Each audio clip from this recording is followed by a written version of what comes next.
माँ खुद नहीं सोई हमें सुलाया, हर कहानी और किस्सों में हमें हंसाया, हर मुश्किल और परेशानी को गले से लगाया और हमें दुनिया में कुछ अलग तरीके से जीना सिखाया। आइए आपको एक कहानी सुनाता हूँ, शायद ये कहानी सुन के आपकी आंखें भर जाएं, क्योंकि इस कहानी में एक माँ ने अपने बेटे से अजीबोगरीब अपने एक आखिरी इच्छा की फरियाद की है। एक बार एक बूढ़ी माँ को उसके बेटे ने एक वृद्ध आश्रम में ले जा कर छोड़ा। इस माँ का ये वही इकलौता बेटा था जिसके लिए इस माँ ने जीवन भर संघर्ष किया।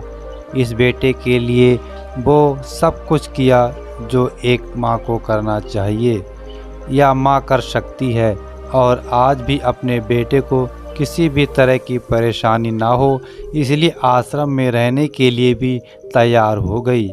वृद्ध आश्रम में रह रही माँ हमेशा अपने बेटे को याद करती, मगर बेटा केवल साल में एक बार उसको मिलने जाता या फिर फ़ोन पर बात कर लेता।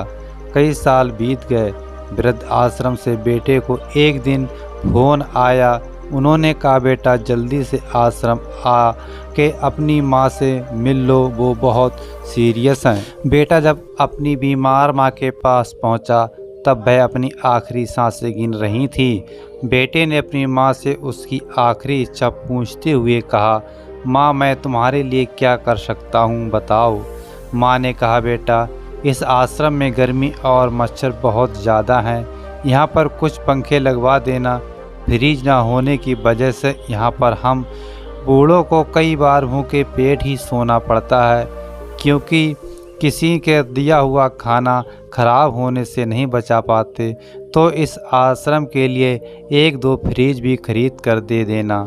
बेटे ने अपनी माँ की सारी बात सुनी और अपनी माँ से पूछा, आपने इतने साल यहाँ पर निकाल दिए पर आपने कभी ये भी नहीं बातें मुझसे नहीं कहीं, और अब जब आपके पास टाइम नहीं बचा है तब आप ये सब कह रही हैं, ऐसा क्यों?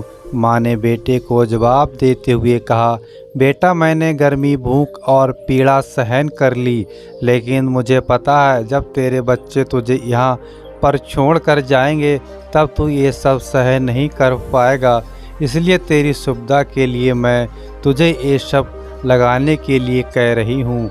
ये बात सुनकर बेटे की आंखों से आंसू आ गए और उसे अपने किए पे बहुत पछतावा होने लगा। खुद से पहले मुझे खाना खिलाती थी वो माँ थी, मेरे कुछ न कहने पर भी सब समझती वो मेरी माँ थी। माँ सब कुछ